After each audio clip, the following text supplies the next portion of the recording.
Hello and welcome to Three Questions with. Got my friend Carrington with us from Prox Street Studio. Hey Carrington, good morning. How you doing? Good morning. How are you? I'm doing well too. Just living the dream, my friend. So it's kind of interesting this morning. We were chatting a little bit, and you mentioned having a strategy when you start to take images. And I kind of laugh because I'm not sure anyone really has one. We just get moved by something, like for when we used to do in-person events, I like to take pictures with people, and they would just kind of do it without really thinking much about it. Like, okay, why am I doing this? How is it building my brand? I just kind of did it. And I think a lot of us are guilty of that. We just do stuff without thinking, what's the objective? That's probably a bad idea. Well, if you don't slow down and think about why you're doing it, you don't necessarily think it's going to resonate with people if it's kind of just like, let me wing it and see what happens. Yep. Right? Like that's what a lot of people do. And then after a little while, they're like, oh, this isn't working. And they're not really sure why it's not working. So how do we go about building a strategy then? So my biggest thing that I talk to people about, so whenever I'm in a strategy session with people, whether they're DIYing it or if they're looking to work with somebody who's a professional like myself, we can always slow down and say, one, why are we even creating this? Where is it going to go? Like, what's the end result?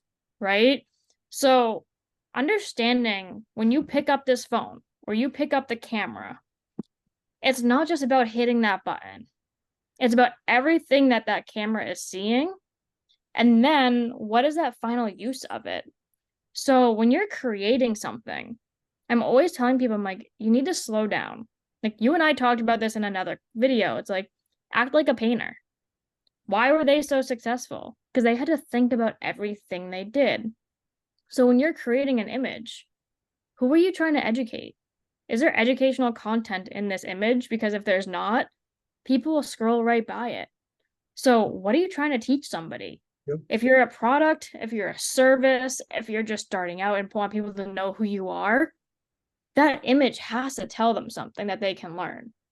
And if they can take that information, you're going to then start inspiring them if they can learn from you, right? And those are two different key points to any type of a visual is to educate them and inspire them, right? And Yes. how are you going to do that? And that's a really hard question for a lot of people to answer, which is where that slowing down part comes in. So it's really important to think about those two things. And when you do, the impact ends up being astronomically stronger when you have a viewer who's actually resonating with what you're posting. You must have a lot of awkward conversations, chuckle, chuckle, because again, there's times when you said to it, what are you trying to accomplish with that? I don't know, Carrington. I don't know. I just Mm-hmm. content, Yep. content's important, Carrington. I have content without Yep. thinking about the strategy. So I was kind of chuckling when you were telling that story. I'm like, I know there'd be times I'd sit there and go, Carrington, you want a Mountain Dew? Because Yep. I don't know the answer to this question and stuff. But I think it is important to get people, and I like that you emphasize the word educate, because to me, that's when I stop. You're sharing a tip with me. You're educating me in some way about something I don't know or something I want to know more about, like going out and doing talks on marketing that you do. When Mm-hmm. in the room can go, oh, all right, I got something out of this because we all care about marketing. So Yep. education is the key. Right. And a lot of people think of all the different segments that go into marketing as separate segments. Like, oh, I need a website. Oh, now I need photo. Oh, I need to add like a tagline here. And not realizing that your website, your tagline, your photo all need to work together in one piece of synergy, right? So your photo should be leading the eye, like the human eye, into the copywriting, which should then help lead them down the page versus hitting that back button. So it's a lot faster for a viewer to look at a photo and resonate with it than it is to read the copy. So use that photo to lead into what you want them to learn and read. I never thought of it until you just said it, but then you made me chuckle because I never stay on a website unless the picture grabs me. Yep.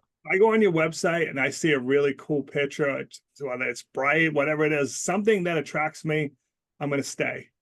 If I see that Yep.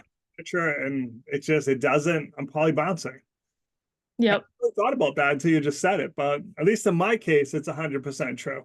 So, Right. I worked with a client who we did a strategy session. I went over all their imagery and they had a high return rate. And they're like, we just don't know why. So I'm like, I can tell you why instantly.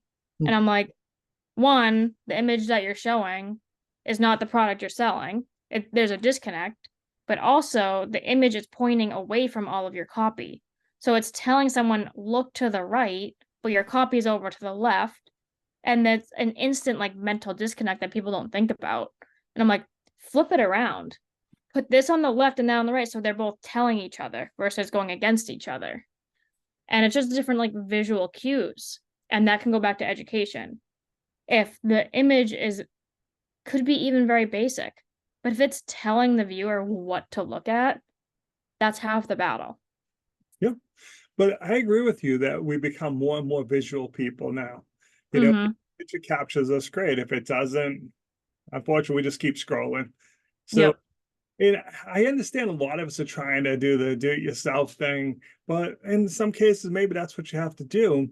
But it doesn't give you the excuse to have a bad picture, though. Right. And we've all seen it, we're like, ah, geez, that's an older picture, or, the lighting wasn't good in that picture. I mean, I Mm-hmm. like just doing this video with you and you have that bright light right behind you shining on you and stuff, but it helps. It Yep. makes it brighter and stuff. So we have to give thoughts to what we're using and why we're using it. Exactly. No, that's definitely key. And if there's people out there, if they're DIYing it or looking to transition and they want that extra review, they want somebody to come in and tell them, hey, this is what you need to be doing. All they have to do is call me. Cool. I will have that conversation with them. That's not going to cost them a thing. I just like one of my things is I want to help educate people. Like, what do you have to do? How do you make yourself better? I like that approach a lot because sometimes we can't see our own flaws in our stuff. You're like, Yep. I really like that picture. It's like, okay, because, maybe it has value to me. That was the first, pizza I ever made and stuff. It's not lined up properly or whatever. So that's really where it starts with you is kind of do the strategy session to see what you're currently using, why, and then Yep. from there, kind of expand, right? Yep. Exactly. So what's the best way for people to reach out to you so they can learn more?